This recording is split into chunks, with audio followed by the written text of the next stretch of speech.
Welcome back to Season 8 of Wildcat Week. I'm your host, Isaac Wolf, alongside Bright Kari. And today we are joined by two members of our women's basketball team, one of them a senior from Shelby, Michigan, and the other a sophomore from Carmel, Indiana, attended Westfield High School. Please welcome Jade, Hovey, and Ellie Kelleher. Welcome. Thanks for having us. Thanks for being here. So we'll start with the Mount Vernon game last night. Obviously, big win for you guys, bouncing back from the two losses last week. What was kind of the mindset going into that one? Yeah, so our key to the game was dangerous pursuit. The first time we played them, our key was dangerous. And I just think the reason behind the key was just remembering what makes us dangerous. Obviously, we have really talented girls top to bottom. And our focus was just to remember what makes us dangerous, whether it's our strength and length or whether it's specific players in certain spots. We just wanted to remember those things. I think after some tough losses, it can be hard to remember what kind of player you are, what impact you can make. And so that was just something that we placed an emphasis on. And then for this Mount Vernon game last night, we wanted to add dangerous pursuit because, again, after some tough losses, it can be hard to remember that we're still chasing after something and not running from something. It can be easy to run from losses or run from failure, but ultimately we're chasing something greater than that. We're chasing wins. We're chasing a spot in the national tournament. And I think if we remember our identity, whether that's collectively or just individually, we are all so dangerous in different ways. And so we just wanted to place an emphasis on those different attributes that I think we all have. Yeah, I mean, Ellie nailed that. I would think just too specifically with this game, last game we had a pretty hot start defensively, and we wanted to replicate that, and I think that we did, whether that's in our zone press, in our man-to-man press, just again, like she said, relying on our identity to fuel us, and we want to be a team fueled by a defensive identity because that's a lot more controllable than whether the ball is falling on any given night. So we wanted to be rooted in our defense, and I think that spark from the tip was really what helped us last night. Before this last game, you guys came off of back-to-back overtime losses versus Huntington and Spring Arbor, two teams that pretty evenly matched with. What's kind of the mindset coming off of that, trying not to focus in on, not being able to close it, but taking everything you learned from that and moving forward and making a push for the conference tournament down the line? Yeah, I think obviously overtime losses are tough, especially back-to-back. It's a lot of minutes. Bodies are feeling fatigued. But I think pushing through that and, if anything, you have 5 to 10 more minutes of basketball that you can learn from. Yeah. And so I think preparing just to continue to finish the season 1-0, that's been our focus the last couple of weeks. Obviously, on some nights we've gone 0-1, and that's not something that we want. But I think just continuing to, at this point in the season, you have to learn from the mistakes, but eyes also have to stay ahead, and just to continue to prep for Grace, for Marion, for Bethel, to finish the season strong. Because like Ellie hinted at, we want to continue to chase what's ahead instead of focusing too much. Having the appropriate mindset, of course, of learning from things, but also implementing them quickly, because at this point in the season, you kind of have no choice but to keep going. So last year, coming off a national championship appearance, and then obviously you've been here for the couple of years before that, been very successful. This year has been a little bit of an adjustment, sort of a rebuild, retool year, whatever you want to call it. What have you guys learned about yourselves and this team through the struggles of this year? Yeah, I just think, obviously last year's team was really talented, but I think sometimes it can go a little unnoticed. The core group that were seniors last year, I think they went through similar struggles that we're going through this year. I just think there's little there's subtle differences that differentiate us, and I just think there's so much to learn from their class and our class, or this team. But it obviously has been a really tough year, but I still think I guess the season's not over till it's over, So I'm not saying like, you know, this year is done for and we're like, we can't wait till next year. You know, I am excited for next year, but I still think there's still so much work to do for this year. Yeah, I think too, just like you mentioned, having been a part of this program and a lot of success, I think this year has really just illuminated how important the intangibles of your culture are. And it's really easy. I think a lot of people want to know the ins and outs of your culture when you're winning. You don't get quite as many questions after you drop a couple of games or you aren't at the same standard from the world's perspective. But I think like what we've learned a lot this year is just looking back on years past and identifying the intangibles that made us so successful, and that rarely ever falls to the X's and O's. A lot of times it's the fight, it's the mentality, it's the mindset. So I think just like learning how to still come together and forge culture when it's not being like always rewarded with the 1-0 success, I think is just really what's gonna propel this team into like greater success in the following years. I think that has been probably one of the greatest benefits to this year, and I think like we'll look back and continue to see the way that this year has shaped us in the years to come. As we currently sit, you guys are tied for 5th in the Crossroads League, and everyone's kind of projecting you guys to make a push and make the tournament. What's it going to take for you guys, not only in the conference tournament to make a push, but down the stretch to make a push for a pretty good bid in the national tournament? I think what Jade kind of hinted at, our goal for every day is just to go 1-0. Yeah. You know, in practice, like you might not get the like actual win or whatever you want to say. Like it's not going to go on your record as a win. But I think, you know, leaving a practice, you know whether you won that day or you lost that day. And so I just think like today, our goal is to go 1-0, like have a good practice. A big thing that I think this team is really trying to focus in on is just fight. And like those 2 overtime losses, like, you know, as tough as they are, it's like you can boil it down to maybe 1 or 2 possessions where it's like we just didn't have the fight that maybe the other team had or the will to win that the other team had. And so it's like in practice, like we just want to have that will to win, to go 1-0 every day on game days, like in shoot around. You know, before we get the win that night or that day, we have to get the win in shoot around. And so what that looks like, you know, it might not be, I guess, as obvious as the scoreboard may say at the end of the day. But I just think being 1-0 every day, fighting for each other, not for yourself, is just something that this team is really working to put an emphasis on. Yeah, nailed that. I have nothing to add.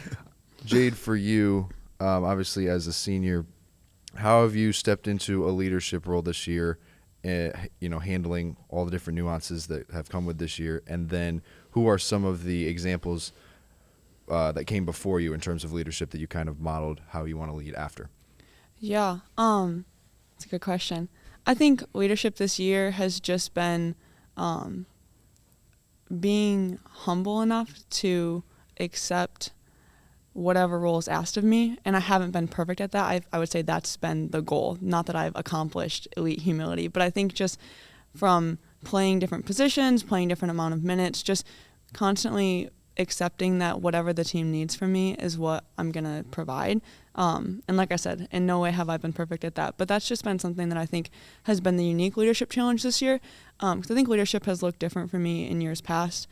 Coming off of injury and not being on the floor last year, that also just gives it a really different look. But I think leaders from the past that I've definitely sought to emulate, Maddie Lawrence would be a huge one. Just her poise and her ability just to kind of give the game what it needs. And she just had this steadying presence that I think doesn't always come naturally in my leadership, but it's definitely something that I want to build into that. And then Ellie mentioned it too, like this team, like we've just been tasked with continuing to just fight as hard as humanly possible. And I think there's a lot of good examples in Izzy Reed, Lily Frazier, Taylor Folkema, just people who have come in the past and just fought their faces off for the whole 40 minutes. I would say those are also just really great examples of that intangible of like, there is no quit, there is no fight, there is no getting tired, or there is no there's never an option to not fight. There's no getting tired, to just continue to pursue whatever the team needs you to be. You mentioned your injury. Give us a little insight on what you went through and what you learned through that process. Yeah, so I'm a senior this year. Last year, in my junior year in November, I tore my ACL. So sidelined for the rest of the season, but it really gave me an opportunity to kind of step into like a coaching role, which honestly was really fun and was a huge blessing in the way that I didn't necessarily expect or really want at the time.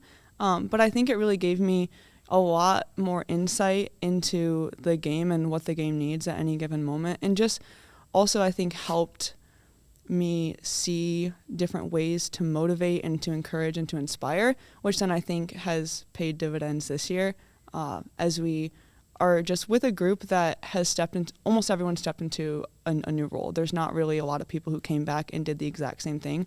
So with that, there can be uncertainty. And so I think having a better grasp on how to inspire and how to encourage that I learned last year has been something that I've utilized this year.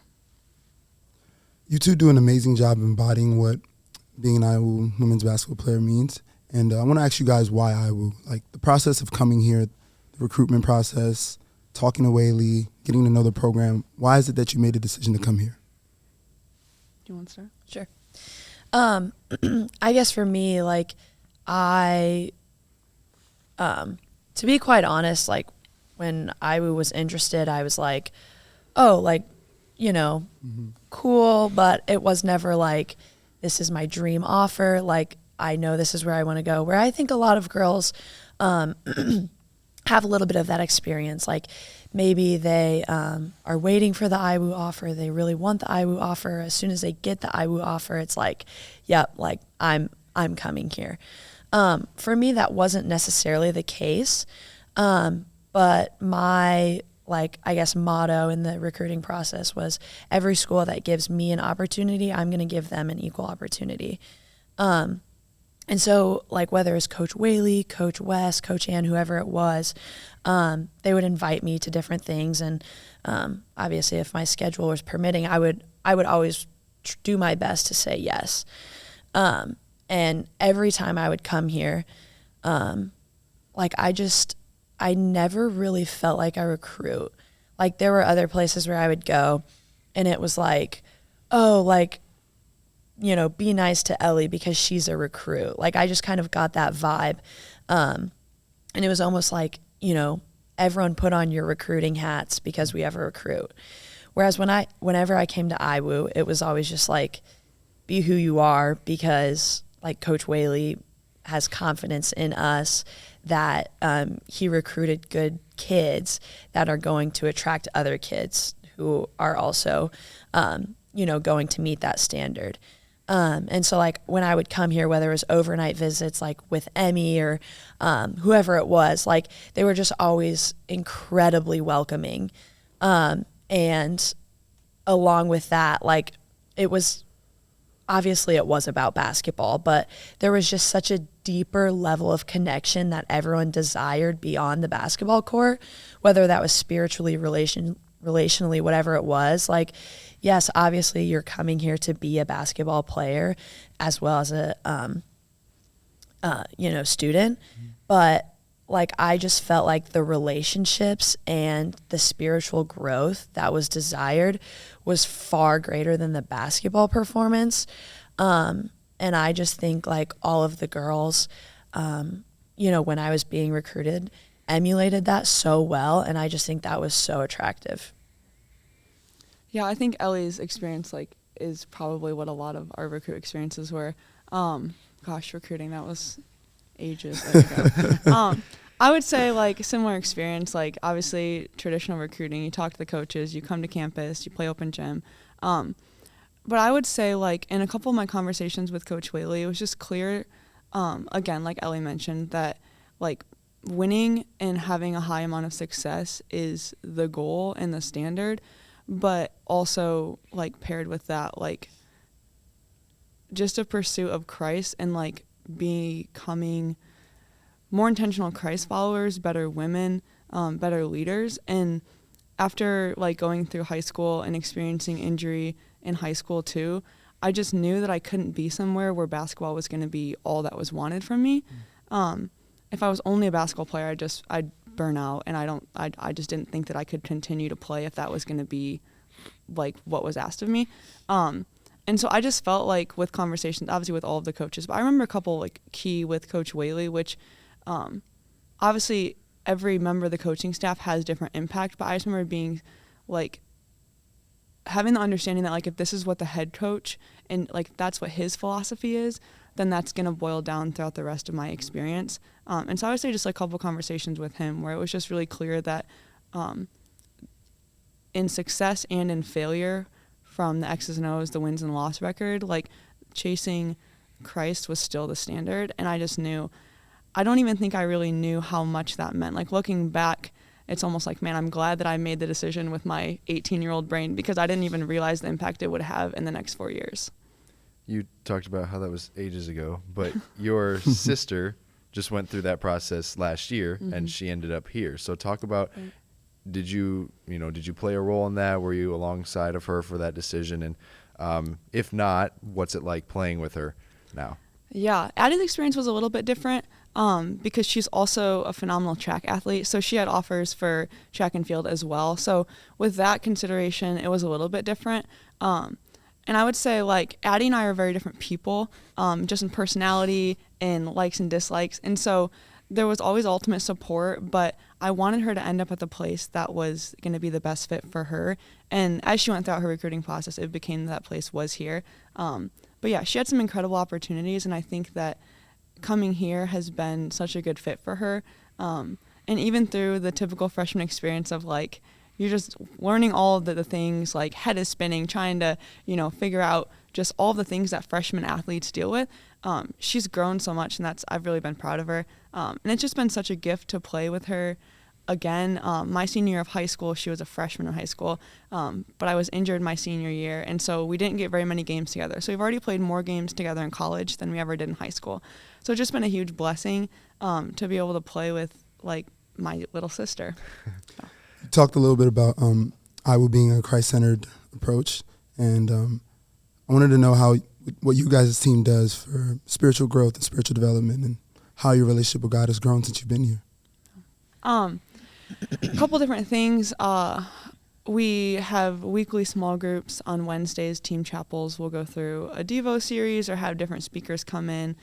We also, starting last year, have a players-only worship night that's been really instrumental just in developing vulnerability and unity for our team. And that's really paid off in both on and off the court, so that's been really fun to see. And I would say just, you mentioned like leaders that have come in the past. They've also just been some spiritual giants that have just walked the walk and invited me into like doing that alongside of them. And I think that's been one of the most impactful things is just the discipleship that's occurred, as like it's not always like pestering with invitation. It's just like, this is actually how I live my life. Do you want to come live your life with me like this too?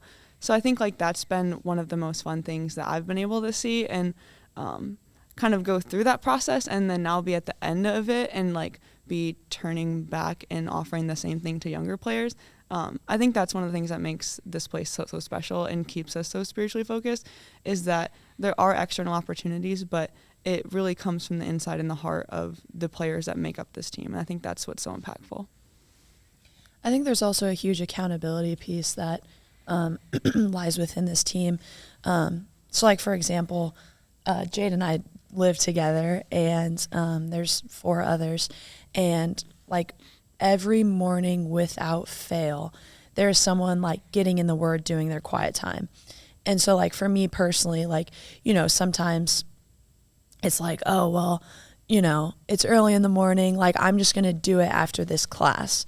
And then it's like, well, Jade's doing her quiet time now. She has the same schedule as me. Like, yeah, that like, it's a good kind of like kick in the butt where it's like, okay, like, yeah, I need to be getting in the Word, be getting in my quiet time. And I also think another thing that we do, which I think has been really impactful for me and a lot of other girls. So in our team chapels, we also have battle buddies, which is just kind of someone who I guess, just walks alongside with you. So last year it was Jade. And like, I just felt like, you know, as a freshman, I would say I was timid, like I was still in my shell a little bit. But just having Jade, like someone who I can just go to, I feel like literally about anything. Like, I would say most of the time it was spiritually, but then other times it was like, you know, relationally, basketball wise, like whatever it was. She was just like my built-in battle buddy, to just walk through life with. And this year it's Corinne. And it's just like, it's just been such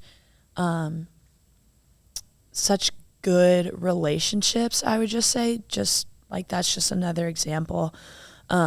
And it's just someone to walk alongside you in your struggles and your highs and your lows, learn through it and grow through it all. And I just think that's just like another one of those things that the women's basketball team does that I think just sets us apart from other schools and maybe even other programs at IWU, which I really appreciate.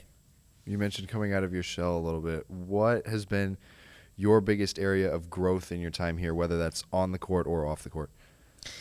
Yeah, I would say off the court, like, I just think spiritually I've learned so much. I've grown so much. Like, I just have a deeper appreciation for getting in the Word, going to church, all of those things. And I feel like, you know, my relationship with the Lord continues to grow. And, like, there's just so many things, you know, whether it's a Devo and then it's like I'm walking outside and then like just something dawns on me and it's like, oh my gosh, that was from, you know, like maybe Coach Wes's Devo 2 months ago or whatever it was. And I just think I just have a deeper appreciation for definitely friends. Like, I would say I had good friends in high school, but like I did not have friends that are rooted in Christ like I do here. And I just think that's something that I've learned to have so much gratitude for, because I also think I just have a deeper understanding that is maybe even a little uncommon in today's world. And I just think like those deep relationships and friendships that I have built have helped me come out of my shell. And I guess, like, I don't know, maybe you can attest to this, but I just feel like every time I come into practice, like, I am truly just so excited to see my best friends and like go to war with my best friends. And so, yeah, I would just say like that's honestly the biggest way that I've grown since freshman year. And yeah, I guess I would just say it's a testament to my best friends that I get to do everyday life with. Well, this Saturday, you and your best friends, along with me and my best friends, we traveling down to Grace to take on the Lancers, who currently sit at 8th in the Crossroads League, but they're not to be taken lightly because they did knock us off at our place. What's kind of the key going into this game Saturday? Yeah, I just think we're dangerous. Yeah. I kind of mentioned that already, but they are too. And I think they have a little bit of a different style of play compared to the other teams in the Crossroads League. So I think it will definitely be an emphasis on knowing the scout really well. And I just think, like, you know, yes, they are dangerous, but I think it's more of a like know who we are type of game, and just play to our strengths and do our best to expose their weaknesses or take away their strengths as best as possible. Yeah, just to add to that, I would say just obviously having respect for your opponent, because a lot of teams in the Crossroads League are dangerous in their own way, but also like refusing to beat ourselves, whether that's with turnovers or with like just immature fouls. I think just playing with a lot of poise, like Ellie mentioned, they press a lot, they trap a lot, they kind of just want to run in transition for most of the game, which is just a style of play that we're capable of, but it takes great maturity and great poise. So I think just like keeping our heads about us and just refusing to be ourselves and just being really solid, taking care of the basketball, knocking down big shots, and like continuing to remind ourselves and remind each other of why we're dangerous and what makes us capable of being like a really solid unit. Take us back to the beginning for you guys. What got you into basketball when you were little, and did you play other sports growing up? Why did basketball stick out? All those kinds of things. Yeah, I kind of did like all of the sports. My parents played basketball in college, and that's how they met actually. So we kind of did a lot of different sports, but I started playing basketball maybe 4th grade. Played it all through middle school and high school. Played other sports in middle school, but by freshman year of high school, I kind of knew I wanted to play in college. So I was a one-sport athlete for high school solely because I just wanted to play my high school season, like train throughout the fall, play in the winter, and then get into AAU when the spring season came. So yeah, that would just be, I think for me, the love for basketball has always been what you get to accomplish with a group of people.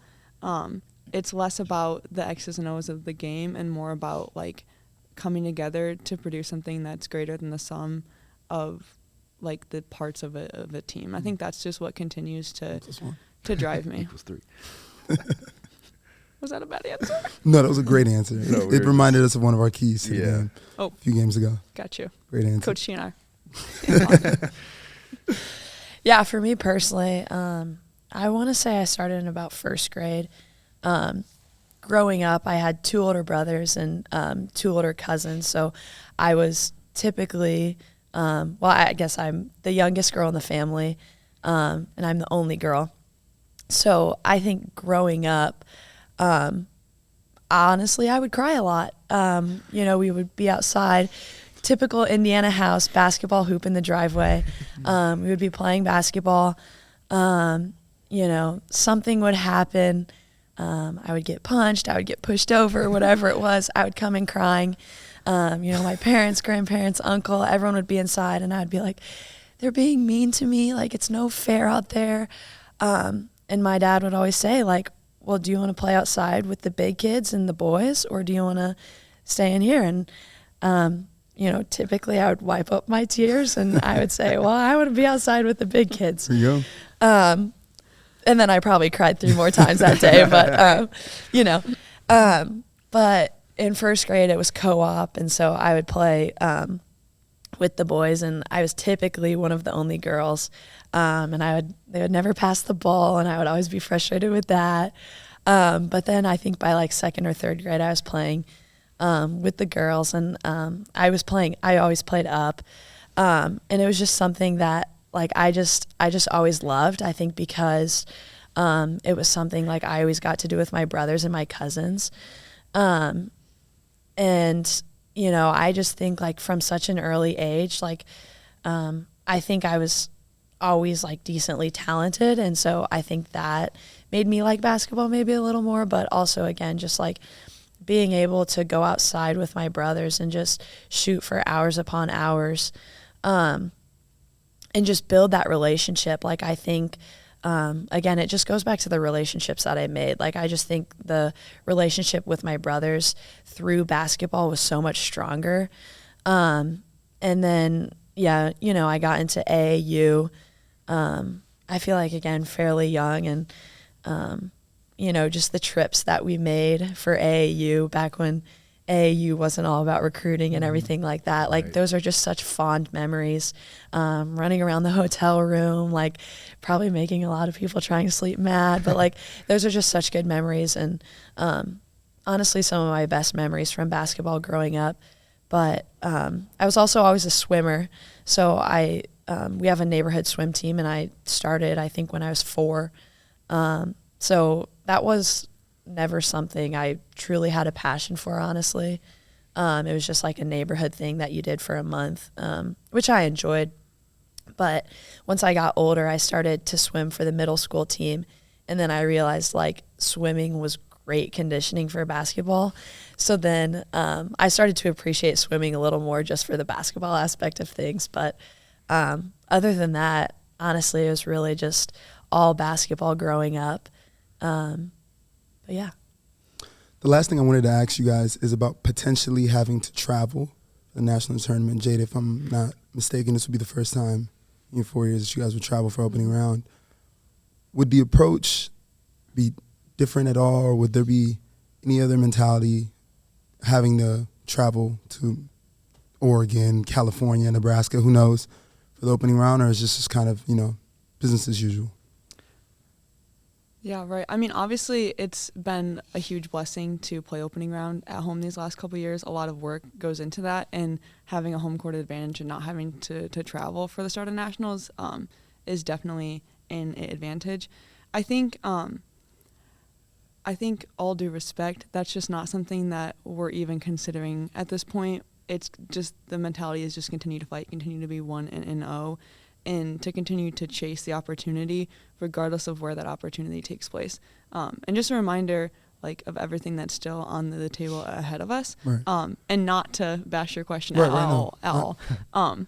But yeah, I think just continuing, like Ellie said, I mean, we've said it probably a billion times, just 1-0 daily, 1-0 in practice, 1-0 in shoot around, 1-0 in the way you, pregame, right? 1-0 in the way that you attack treatment, and then 1-0, on the floor on game day.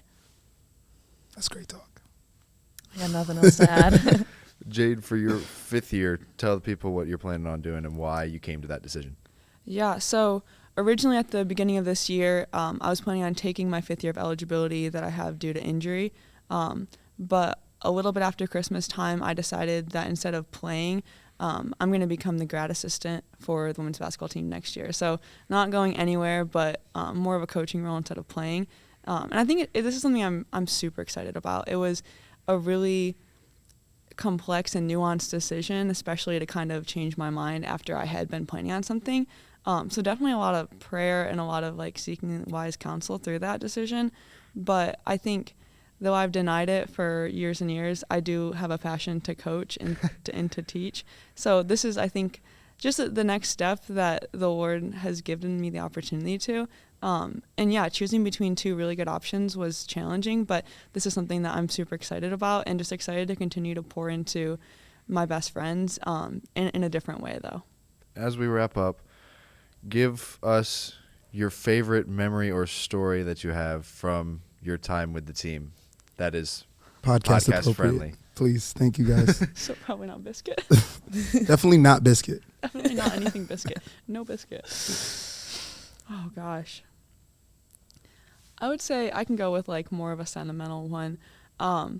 Last year, I want to say it was before the Final Four game, we had a speaker on in the locker room, and usually it's pregame hype, but somebody turned on worship music, and the song Gratitude by Brandon Lake came on, which I think hit and impacted a lot of people in a different way. And I just remember there were so many tears, which is usually not the thing you want before the game. But I think for that team and for the road and the journey that season had been, it was just so appropriate and so fitting. And personally, it was just something that I needed to hear, just to be reminded of all that I had to have gratitude for, even in the season where I didn't get to be on the floor. And I think a lot of people would also point to that as a really impactful moment, probably for different reasons. But yeah, that's just been one of my favorite, just to have people that you fight with day in and day out, but also that you're pursuing the Lord with, and to just have an opportunity on one of college basketball's biggest stages, and to just sit in reflection and remembrance and gratitude for the opportunity that it is to play the game at this level. Yeah, that's a really good answer. One that came to my mind, so this June, we had a transfer. She's from Marion. Her name's Kennedy. And we were roommates. And a little bit of backstory. So she had committed to Marion. There was a coaching change. So then we started to, or I think we had been recruiting her. And then when there was a coaching change, we kind of tried to jump in again and see if we could maybe sway her decision a little bit. So she came to an individual workout. It was me, Kennedy, and Tori. And after that workout, you can only get to know a person so much in a workout and just a little bit of time that you have with them. But I remember telling Tori, I was like, I really hope Kennedy comes here because I just really see myself being friends with her. Skip a year because she didn't end up coming here after that workout, but she figured out after a year the right choice. And so then we're going into June. We get our rooming assignments, and I'm with Kennedy. And I'm like excited because I'm like, like I had this workout with her. Like she seems like a fun girl. Like I think I could be friends with her, whatever. So we're all just sitting in the hallway of Reed or Martin? Reed. Yeah. Just hanging out or whatever. And then Kennedy comes in with her family. And like I would say the team's very energetic. So they're all super excited to see Kennedy. And like I was obviously really excited too. But I was like, she's probably so overwhelmed. So I don't want to overwhelm her more by like running up to her, giving her a hug or something like that. Cause like she hasn't even moved in yet. And then some of the girls were like, Ellie, that's your roommate. Like, go say hi or whatever. So then I come up, we start talking. Like, we are on a very personal level about our discussion within 5 minutes. Like, her family's there, Coach Whaley's there. And initially I was just like, I'm just not sure these are things that I want someone to know within the first 5 minutes of meeting them. Whatever. By day 3, like, me and Kennedy, like, it's honestly hilarious, but like me and Kennedy just clicked so fast, and everyone is just like we had nicknames Jiggy and Jelly by day 2, and I'm just so thankful for Kennedy's relationship and like just the friend she is to me and the person she is, and just the way she pursues Christ. But I just think like I guess maybe I would say, coming off my freshman year, like I was still probably a little bit in my shell.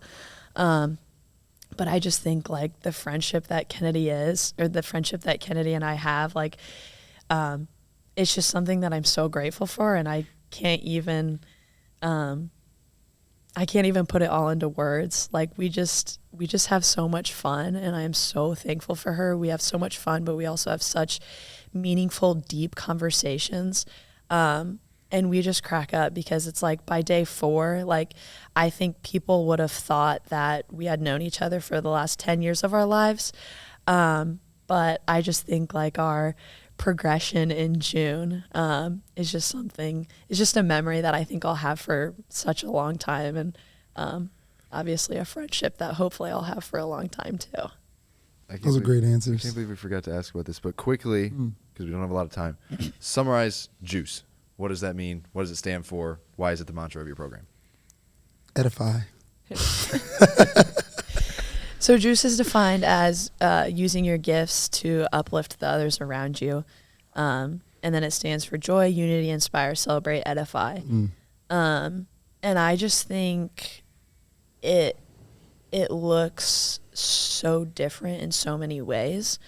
Like I think kind of the obvious answer is, Jade gets an and 1 and we all stand up on the bench and we're cheering for her. Like, I think that's the obvious answer of JUICE, but I think the JUICE that some people don't see is like edifying each other in worship night. And maybe that's not like, yelling and smiling and flexing in someone's face that may look like JUICE on the photo that they post or whatever. Getting a tech shoulder bumping someone. Yeah, that might not Apparently be JUICE. you're not allowed to shoulder bump the referee. Who would have thought? But like I just think everyone has their own definition of JUICE and what JUICE looks like. But I just think like our goal as a team is to get like the juiciest version of Jade or the juiciest version of, whoever. And I think again, like my JUICE probably looks different than Jade's JUICE, but the ultimate goal is to get the maximum amount of everyone out as possible. Mm-hmm. Yeah, like to put kind of imagery to it, we talk a lot about Juice Island and the idea that we want to be an island of life in a sea of death and competition. And so just that idea of like standing out. What? I'm sorry. I love Whaley. I love Whaley. All biscuit. I think just the idea of like standing out and prioritizing different things than the world of college athletics prioritizes, which I feel like has kind of been a through line that we've discussed a lot today. But just like the idea that being joyful, having unity, being an inspiration, celebrating, edifying your teammates don't always have to be X's and O's. But I guarantee you when we have a practice where we're celebrating every single thing that happens, nobody even cares who wins or loses the drill. And the drill is maximized way more than if one team just dominates it, right? So I think that idea of having a perspective that our success is going to be measured by the growth that others experience and not our own growth is also something that kind of like Juice embodies. Well, thank you both for joining us this week. Best of luck the rest of the season. And thank you all for tuning in to episode 9 of season 8 of Wildcat Week. We will see you guys next time. Thank you.